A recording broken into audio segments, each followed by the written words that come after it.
St. John of the Cross tells us, "Holiness and good judgment suffice not to save a man from falling into evil if he gives way to concupiscence or rejoicing in temporal things." We've talked about the dangers of rejoicing in temporal things quite a bit on this channel, but I don't think that I've ever done a video on concupiscence. So I'm doing this video with the hope that it will provide some practical advice about dealing with lust. Please remember that the devil's vices often mimic God's virtues. This is probably most true in the way that lust mimics love or charity. There is no doubt that demons are given leave by God to make suggestions to us via our senses. Tertullian wrote, "Because people do not really know God, they are unaware of the rival powers that confront God for the abuse of things he has given to us for our use. For where your knowledge of God is defective, you can neither know his mind nor his adversary. We have not then merely to consider by whom all things were created, but also by whom they are perverted." So the adversary makes suggestions regarding lust to us via our senses, and it would seem advantageous for us to better understand that adversary. If we could compare hell and its demons to the mafia, we could compare the demon Asmodius to a mafia underboss. Asmodius is said to be the underboss second only to Lucifer. He is a demon that makes suggestions regarding lust. Like a powerful mafia underboss, Asmodius is said to have legions of demonic soldiers doing his bidding. Much of the information about Asmodius comes to us from exorcisms as well as testimonies and confessions from witches going back as far as the Inquisitions. I've said in the past that we must be extremely skeptical of information that comes from exorcisms.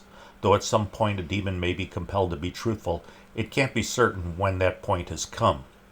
Many exorcisms take several sessions, and everything said up to the conclusion was probably either a lie or twisting of the truth. Most everything a demon says during an exorcism is dubious since, well, after all, Satan is the father of all lies. In a similar way, there isn't much reason to rely upon the testimony of witches.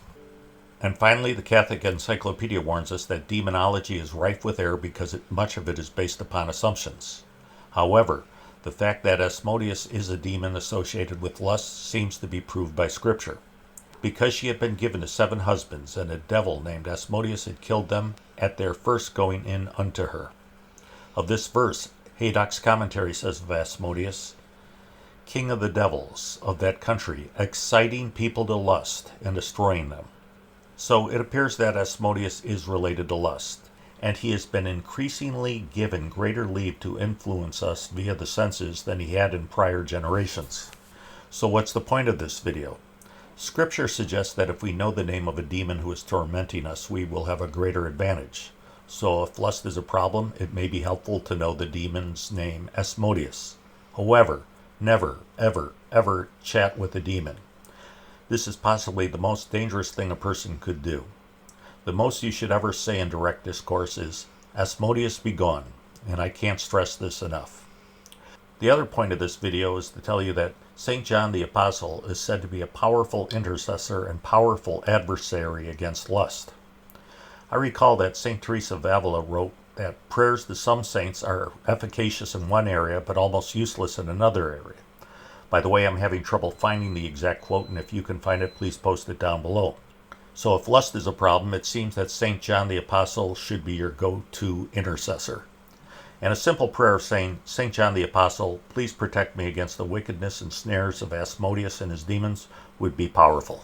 It may also be helpful to pray for the intercession of the angel Raphael, who opposed Asmodius by standing in his way, as recorded in the book of Tobit.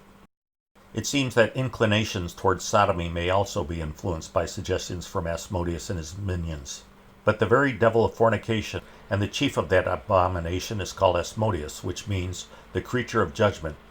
For because of this kind of sin, a terrible judgment was executed upon Sodom and the 4 cities. St. Thomas Aquinas confirms that sodomy is a product of lust. Wherever there occurs a special kind of deformity, whereby the venereal act is rendered unbecoming, there is a determinate species of lust. This may occur by copulation with an undue sex, male with male or female with female, as the Apostle states, and this is called the vice of sodomy. So if you struggle with same-sex attraction, St. John the Apostle should be your go-to intercessor. Well, I hope you enjoyed this video.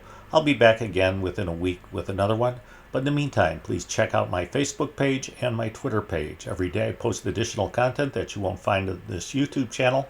And also, please pray for the church. 'Cause your will loving, baby, sure makes a man